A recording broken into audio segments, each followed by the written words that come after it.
Corinne tensed. A shiver ran through her. There.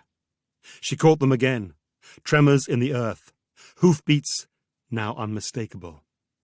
As she hid in the shadows, her breath suspended, she followed their rhythm, the cadence they struck at the threshold of hearing.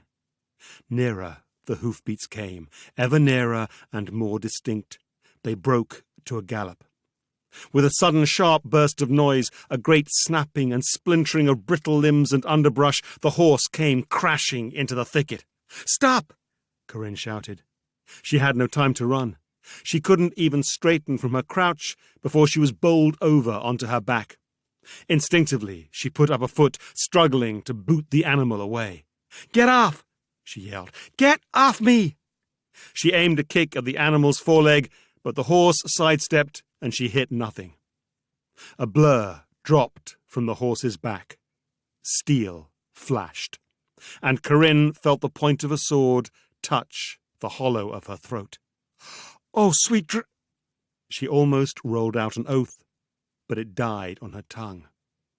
The swordsman was glaring down at her with the angriest, most frightening eyes she had ever glimpsed in a human face. They were as black as volcanic glass, but they burned like fiend's fire. Their unnatural luster hinted of insanity? Demonic possession?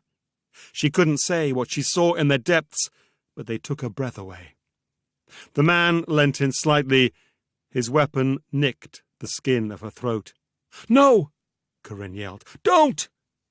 He pulled up, just a fraction. His eyes scorched her, and when he spoke, he sounded as furious as he looked.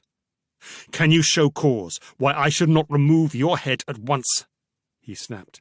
"The boundaries of my land are clearly marked.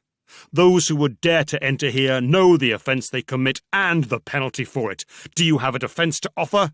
Or shall I execute you now and save you the trouble of arguing your case?" "Wait, let me explain," Corinne demanded, blustering a little, attempting a show of outraged innocence. It fizzled. Her voice quivered and muffed the effect. The swordsman pulled back another fraction, not enough to let her up. But he allowed enough space between his sword and her skin that Corinne could heave a breath without risking major blood loss. He gave her a curt nod.